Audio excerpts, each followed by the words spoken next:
Gossiping. Gossip. Gossipal.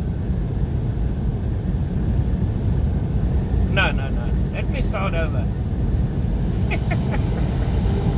Radical, critical, numerical, fanatical, nularical, lularical, gossipical. Oh, this is going to be an intriguing one. I just want to quickly do like this and go like this and do like that.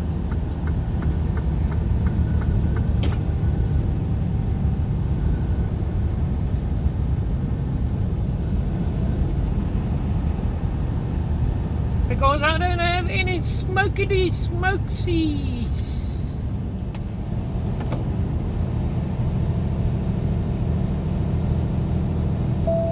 Take the ramp ahead.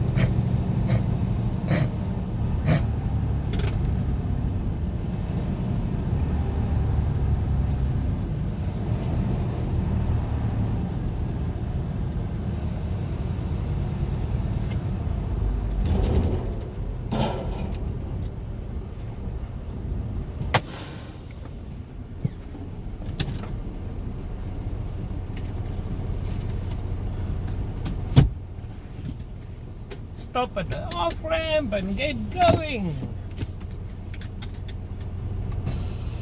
That's how I get my smokes.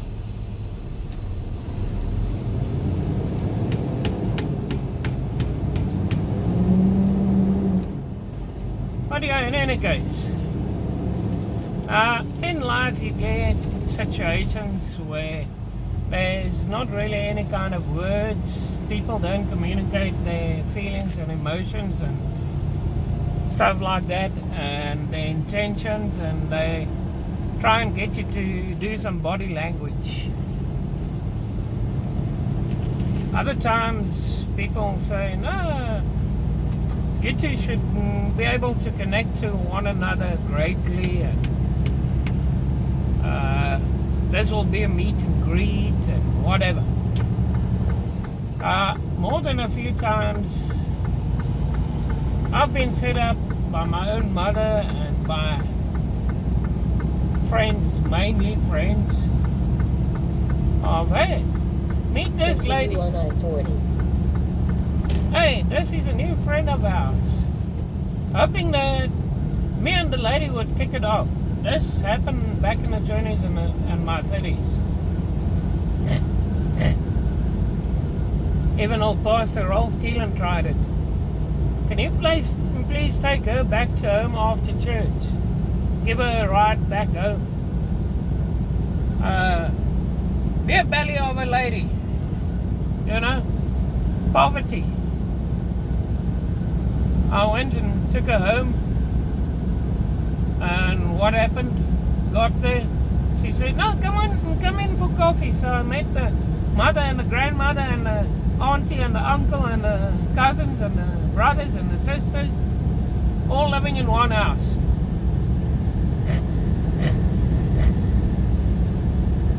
So having coffee, asking questions, talking, chatting.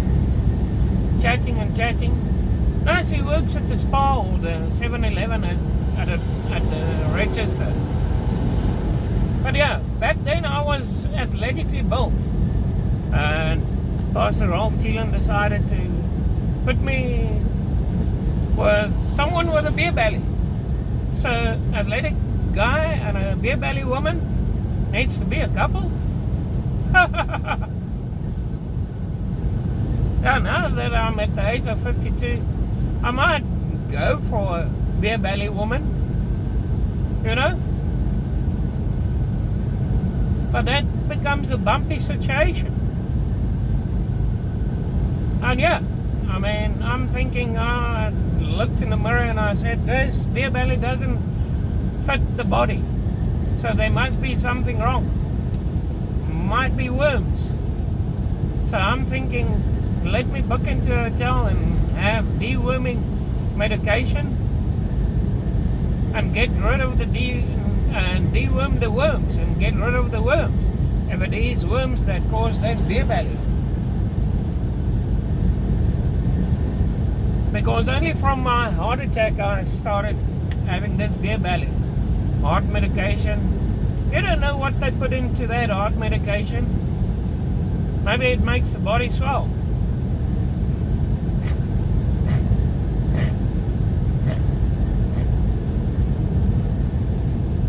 But hey,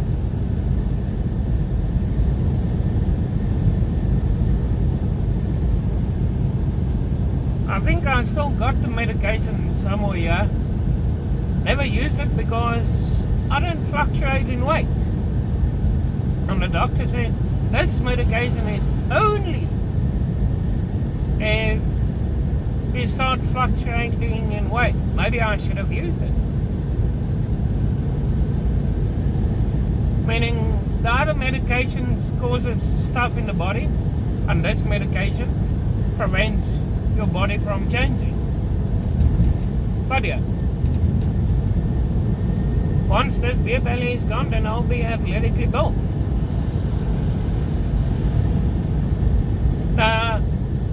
The friends of mine, Lyra and Courtney Greer, they used to stick me together with women that's also kind of athletically built. Kind of, you know. Sure, according to them, no, that was not the intent. That was just to make friends in life. Yeah, sure. Sure. I can read between the lines. A kindergarten teacher, Jolene, the insurance lady. But yeah,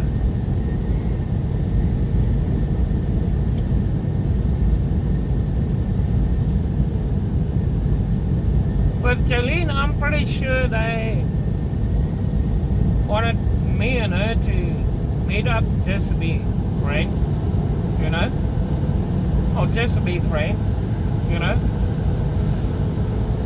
like you guys don't do anything. And yeah, I assume she decided to come and visit or be part of the social gathering or whatever, to make her the one that she really likes, to make him jealous of me so that he can start making a move on her, meaning he didn't make a move and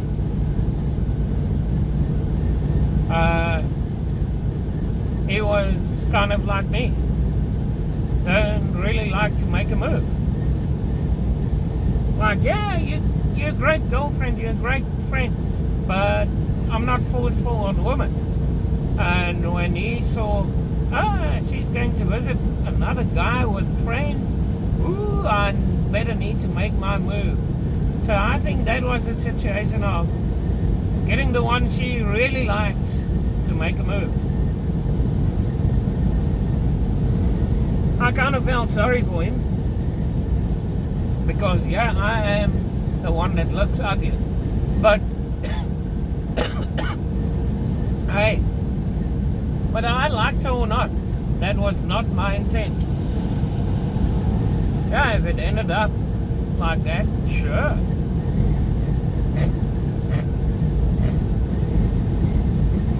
But looking to where I am now in life, I'm grateful that she got together with the other guy, old Paul.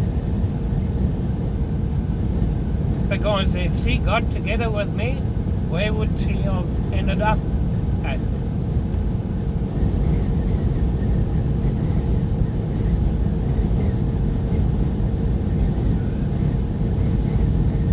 Another lady that I was connected with was Ilza. Also friends of the little group we were friends of, you know. Used to be just me, Lyra and Courtney, and then it became me, Lyra and Courtney, Jolene and Paul, So we like a group of friends.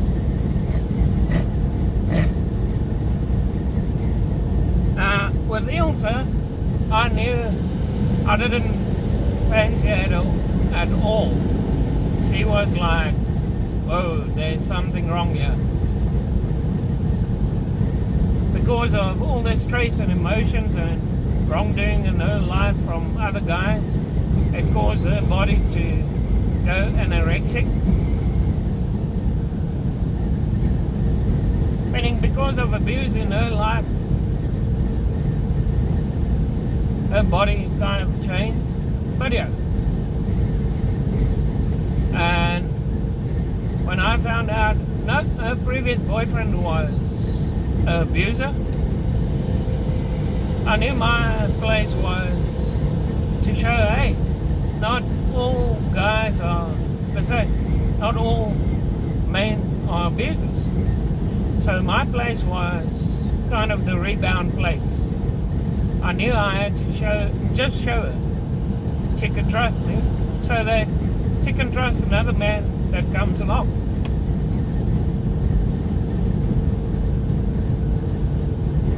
At one stage, Ilse called me up and said, hey, because she was about to get married, and she said, hey, I just wanted to make sure that you have any feelings for me, because she didn't want to get married to someone and leave me hanging. So that's someone that thinks a lot. Someone that not just thinks of, I'm getting married, but I'm getting married. Ooh, there might be a guy that still have feelings for me. So she's a very respectable person.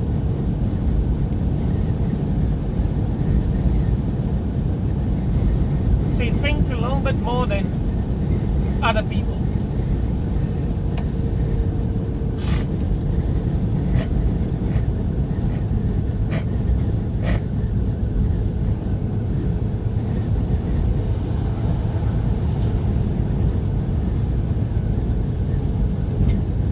One thing I liked is Courtney and Lyra didn't shy away from me meeting women, meaning they kind of trusted me.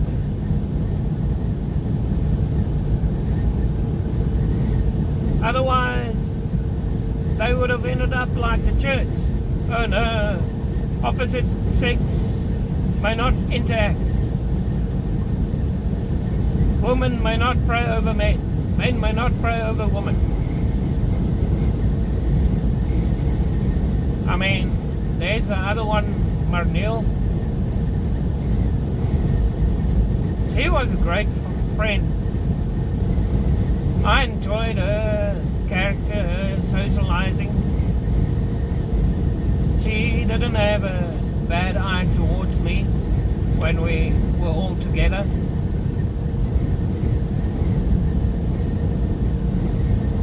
Meaning she read people in and said, no, this guy is kosher. But again, it wasn't like I was attracted to her and she wasn't attracted to me. We were like, hey, this is Vera's friend.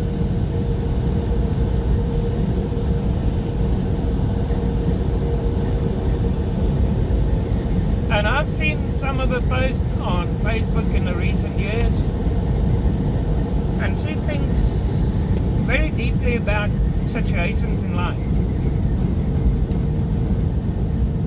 She doesn't shy away from thinking about situations, political situations, spiritual situations, stuff like that.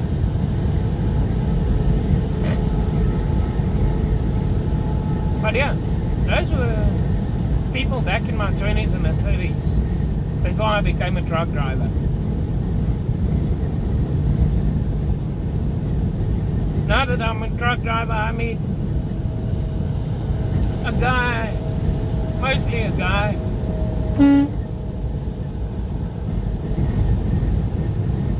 and then we talk a little bit, share advice. The one guy was a realtor in Albuquerque, New Mexico, and he became a truck driver because he lost his realtor license because of doing mistakes in life. And he became a truck driver just to overlap that section in his life until he's got his realtor license back again.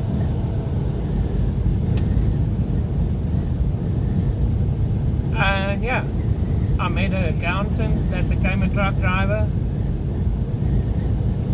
That at one stage truck drivers got paid more than accountants. At one stage. So when it comes to certain things, then it comes to certain things. And it is what it is to what it is.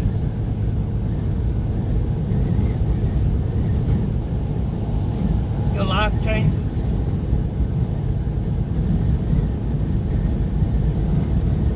Looking at my own conditions in life, yeah, I'm not the healthiest and I'm not the most unhealthiest.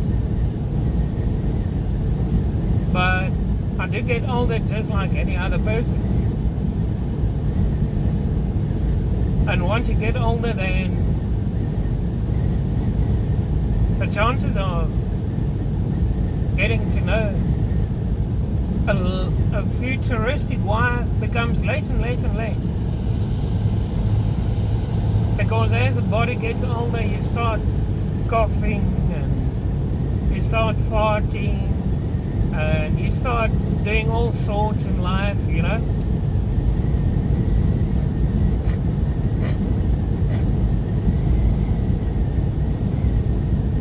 And then you think to yourself, really? And I expect a woman to be with me?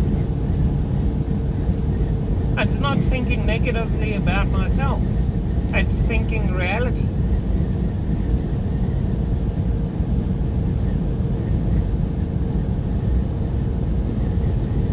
At a certain stage, then you have to set aside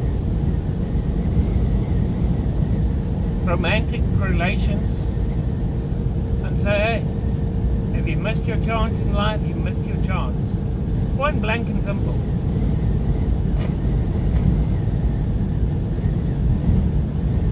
But yeah, I could read the situations in when the first time I met Paul, when Jeline, the race came to visit, I knew she was trying to get this guy to become jealous of me. I knew it from the word go. I could read it in.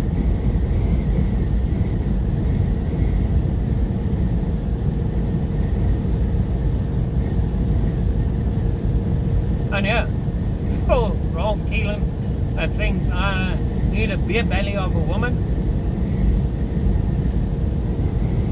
that works at a 7-Eleven singing 7-Eleven songs in church and call it praise and worship. Working at a 7-Eleven singing 7-Eleven songs, you know, 7 words 11 times over. 7-Eleven songs. But hey, my own mother, because I'm from a disabled background and she sees me as a disabled person and not as a son, she used to say, hey, meet her, she's also disabled. Meet her, she's also disabled. Meet her, she's also disabled. You guys got a thing in common, disability.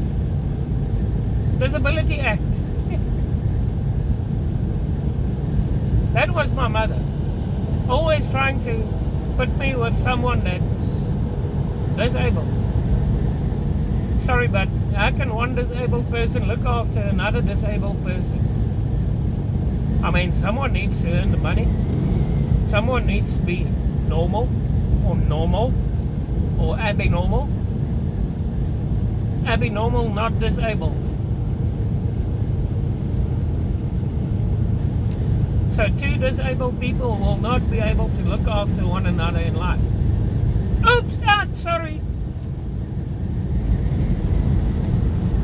Opposites attract. That's why that statement is there. If opposites didn't attract, then everyone would have been male in this life, and there would be no females. God made us male and female. Opposites attract. You need to be different towards one another to be able to live with indifference. A teaching moment in life. But yeah, the last one my mother set me up with was Tanya. Her dad owns both gas stations in, I think, Nature Valley. Just east of George. As you go down the little mountain pass, tiny little mountain pass, and you see the ocean, and the road becomes straight. There's a BP garage, BP gas station, BP petrol station. Her father owns that one and the one on the other side as well. Meaning rich people with a disabled daughter. At one time when I visited Tanya, she said, let's book into a hotel, Raymond. Meaning this disabled girl wanted to do things before marriage. And I said, yeah, okay. And she said, no, maybe not. And I said, yeah, okay. I'm a different one. I don't argue with a woman. Doesn't help to argue with a woman.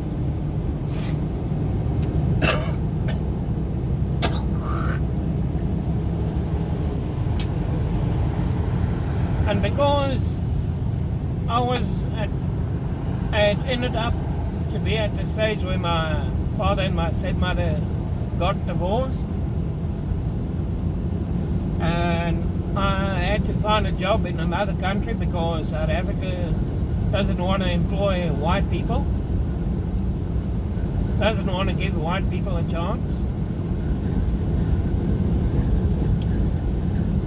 I had to call Tanya up and say, listen, forget about me, thank you very much for the friendship and the friendship, but thank you, but no thank you. Left a bit of emotional, but I mean, they had all the money in the bank. They could have said, Raymond, don't go overseas, come and work here at the gas station. Maybe you can take over from my dad, because you might end up being married with me. But yeah.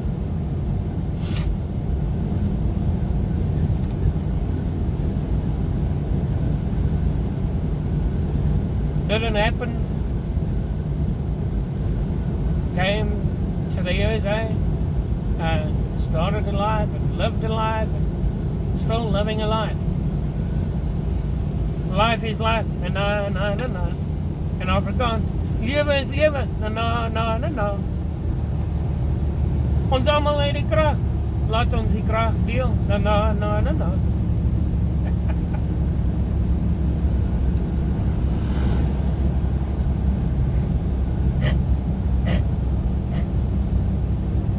But at least certain people said, hey, meet this one, meet that one, meet this one, meet this one. And I just say, yeah, okay, maybe. No. Yeah, okay, maybe. Yeah, no. Not a beer belly. Not a kindergarten teacher that if you say, hey, look at this, then she says, don't touch me.